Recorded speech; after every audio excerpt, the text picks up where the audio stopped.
Hey everyone, welcome back to Greta's House of Horrors. I hope everyone's having a nice June. In this video, I wanted to talk about horror films and horror adjacent films that you can watch for the 4th of July. So let's just jump right into it. So the first movie I want to talk about is The Shining from 1980.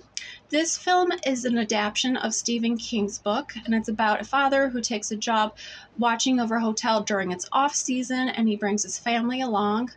This movie mostly takes place during the winter, but the reason why it's on this list is because during the Overlook's heyday, they used to have these 4th of July balls. And at one point during the movie, they zoom in on one of these photographs. So this is a very weak connection, but there still is a connection to the 4th of July. The next film I want to talk about is Distiller from 2016. This is a low-budget movie about an uncle who travels around and is hunting ghosts, and he captures them into a bottle of spirits. And at some point, he goes missing and is declared dead, and his estate is left to his niece. And her brother go to the estate to clean it out, but they don't know about these liquor bottles that have spirits in them, and they accidentally release them. And I have to admit, I was rather bored with this movie.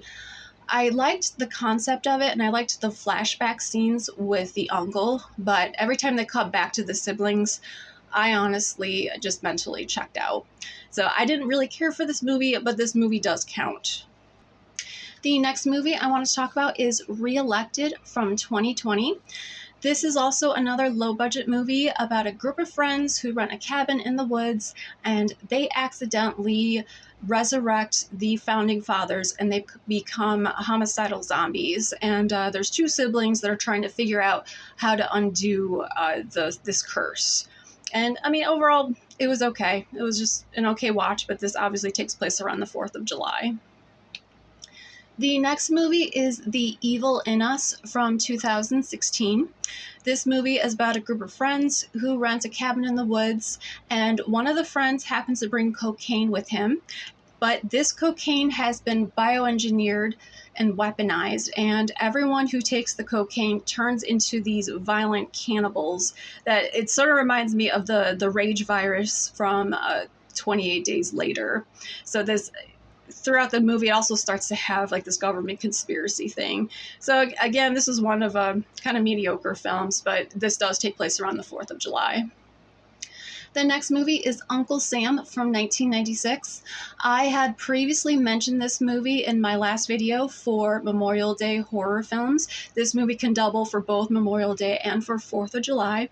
In this movie, a soldier is killed overseas and he's brought back and buried. Some teenagers are doing some disrespectful stuff in the cemetery, and this brings him back to life. And he goes around murdering people who are doing unpatriotic things, and this also takes place at 4th of July. This small town where this is taking place takes 4th of July very seriously. I would say this movie probably has the most 4th of July vibes out of this entire list. But again, this is a low budget, kind of cheesy, but it's a decent watch. The next movie is Jersey Shore Shark Attack from 2012. I believe this was one of those sci-fi originals. It's low budget. This is very cheesy, very campy. It was about they were doing some underwater drilling, and this agitates some of the sharks, and they come and attack. And this was, I think, during the tail end of Jersey Shore's popularity, so there's a lot of Jersey Shore type characters, and I think even some of the cast was from Sopranos. So this was a very cheesy and very fun film to watch, and this also took place at 4th of July. The next movie is Ghost Shark from 2013. I believe this was another sci-fi original film. It was about this shark that's killed, and its spirit comes back and is very vengeful, and its ghost is going around killing people. And it's been a long time since I've seen this movie. I do recall there was like a really ridiculous slip and slide scene. So this is one of those. It's a very cheesy, very campy, but very fun films that I would recommend. The next movie is Attack of the Tattie-Bogle from 2017. I'm not sure if I pronounced the title of that correctly. This is about some friends and other people are renting some cabins, and there is this mysterious slasher wearing a scarecrow mask and is stalking and murdering people. And this is very low budget, but this is a very short film. But I thought this was done really well. Like this was a passion project, but I thought the pacing and the kills were really good considering, considering the budget constraints. But I actually really enjoyed this one. So the next movie is Aquanoids from 2003. This is another low-budget movie. This movie takes inspiration from Jaws and humanoids from the deep. The Aquanoid is this creature, is similar to the creature from the Black Lagoon, and almost 20 years ago, it was attacking and murdering people. Years later, the daughter of one of the victims is now like an environmentalist, and she sees signs that they're back. And of course, she tries to warn people and tries to shut the beach down. The mayor doesn't want to. The mayor in this is a lot more corrupt than in Jaws. And overall, I would say this was a decent time capsule of the early 2000s, and it's a really low budget. I feel like if you're a fan of Polonium movies, I feel like you would enjoy this one. So the next movie is Night of the Living Deb from 2014. This movie is about a woman named Deb who has a one-night stand with her crush, and the next day the two find themselves in the middle of a zombie apocalypse, and they have to work together to try to get back to their families. And this was a really cute zombie rom-com. It kind of reminds me of like an American and gender swapped version of Shaun of the Dead. The type of humor in that really reminds me of that film, but I enjoyed it. It just was a cute little film. The next movie is The Bay from 2012. This is a found footage style film about this up and coming reporter who's covering this small coastal towns for the July festivities. But this town becomes immersed with this parasitic epidemic. And we also have this ER doctor who's contacting the CDC as the whole town is becoming affected by this. This movie definitely has a serious tone to it, and this is a pre-COVID epidemic movie, and I really enjoyed it. This epidemic, everyone just starts developing these lesions and boils, and some are like internally bleeding. This movie it definitely has a serious tone, unlike some of the other low budget movies I previously mentioned. But I honestly enjoyed this movie. The next movie is Dark Skies from 2013. I suppose this might be a little more of a thriller, or it'd be like perhaps like a sci-fi thriller, maybe horror. It's about this family that's targeted by these extraterrestrials, but they're specifically targeting the sun, and no one's believing them. And the neighbors and officials start to suspect that the parents are abusive because the son starts to have bruises on his body. I believe he's eventually abducted. So it's about this family just dealing with this, stalking and harassment and being terrorized by these extraterrestrials. And it's been a long time since I've seen this movie, but I do remember enjoying it. The next movie is Frogs from 1972. This is about some people end up being attacked by frogs and I believe other wildlife. I believe this was like an environmental warning type movie. I think it was like chemical sprayed or something.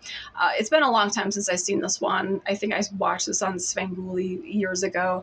But I do believe this takes place around the 4th of July, so this would count. And it's definitely, a cautionary tale again with tampering with the environment. The next one is I Know What You Did Last Summer from 1997. This is a fairly well-known murder mystery that happens to take place around the 4th of July. It's about a group of friends and someone's accidentally killed and they try to cover it up, and a year later they're getting threats, and there's one by one they are getting murdered, so they try to find out and solve who's doing it. There are a few sequels. I think all the sequels also take place at 4th of July. The second one is okay. I believe there was a third one. I have not seen that, but I didn't hear too good things. And then last year there was another one. That one also I don't think received good reviews for that. But you could just stick with the first one.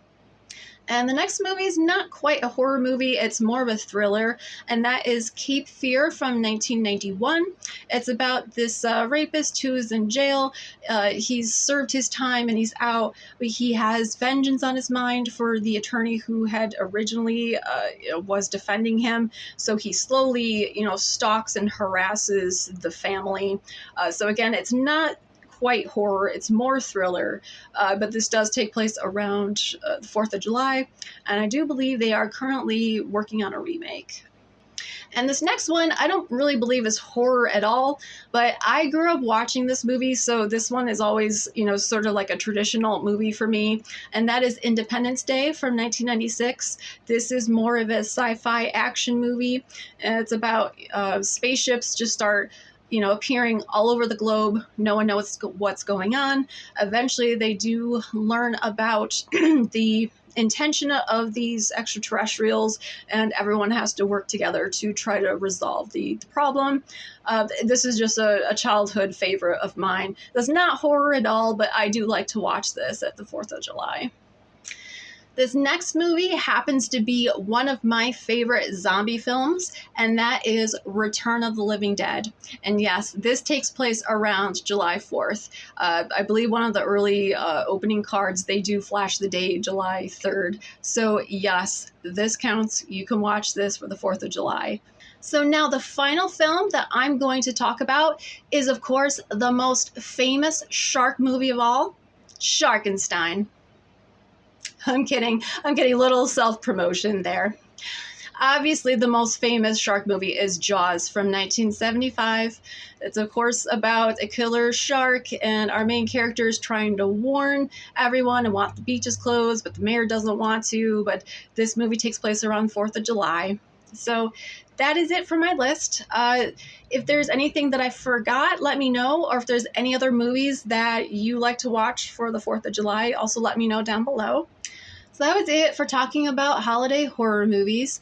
So the next thing I wanted to do was my shopping haul for the month. The first things I wanted to show were Anne Rice related things.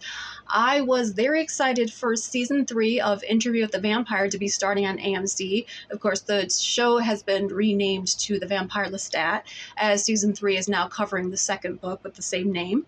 So I realized I hadn't picked up any of the prior seasons, so I went and bought those. So I bought season 1 and season 2. And season 2 has a lot of nice bonus features, including some really pretty art cards. And I realized that I didn't own the soundtrack to Queen of the Dam. If you read the books, the movie, is a bit of a mess, but I did like Aaliyah's performance, and this album is peak 2000s new metal. It has like Korn, Disturbed, Deftones. And when the movie came out, my friend had actually made me, burned me a sort of a bootleg album of that, and kind of created it like the Vampire Lestat. So I have this fan-made album, and now I have the official one. And then I saw that Lestat was going to be on the cover of a few magazines, but I couldn't find them in my area, so I ended up ordering them online. He is featured on the cover of Rolling Stone for June, and he's also on SFX. So I just ended up ordering these online. But I have to be honest, I'm 3 episodes into this season, and honestly, I've been a little disappointed with this season. The next little haul was from Vinegar Syndrome. They were having a sale that I just couldn't pass up. So the first thing I got was Christmas Evil. The first time I watched this, I thought this was going to be a slasher film, but it's more of a psychological film. We focus on the main character's, downward descent into madness as he's losing his grip on reality. So this is a decent Christmas horror film. And I picked up this Spanish trio. This has Curse of the Devil with Paul Naschy, has the Demon Witch Child, which I believe was a Spanish version of The Exorcist, although it's pretty different from The Exorcist. And I picked up The Vampire's Night Orgy. Spoiler, there is no orgy in this. It's kind of an odd title. So I got this. I picked up this strange Giallo, Delirium Photo of Giallo. I don't know if I said that right, but this was an interesting 80s Giallo film. I picked up this cheesy, campy 80s horror film, Mausoleum. This is just a nice classic to own. And then I picked up this beautiful box set of The Prophecy. This is the one with Christopher Walken. It's about angels and demons. And this is beautiful. I love this. Try to... It's the first 3 films. It's just... I don't know. I thought this box set was really pretty. So, here it is.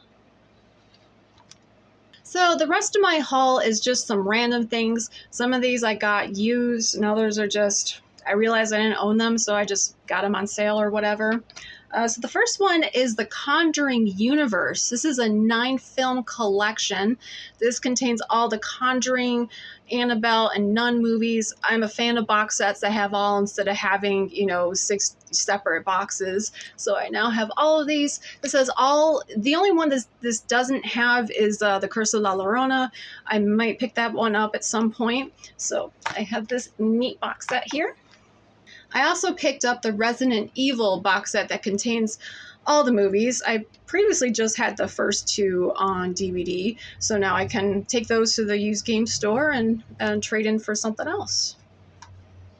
I realized I did not own any of the Jaws movies and picked them up for a decent price, so I picked up the first Jaws, and I have 2, 3, and 4. I went and got Sinners. I watched this in the theaters last year, and it was really good, and now I own it. Picked up Stir of Echoes. I think this one was used, but this is a decent ghost movie. I picked up Abigail. This was another movie I watched in theaters, and it's nice to watch child monsters. I got this used. This is Dark Shadows, the Revival. So it's actually a show, not a movie. This was from the 90s. And I love me some gothic horror. I picked up Hansel and Gretel, Witch Hunters. I think I got this one used. So that is it for my video. I've been thinking about maybe incorporating Halloween shopping to my shopping hauls since it's Halloween shopping season now, and horror and Halloween definitely overlap. But I'm not sure yet if I might add that in. Let me know if you'd be interested in that. And I hope everyone has a happy and safe 4th of July. Thanks. Bye.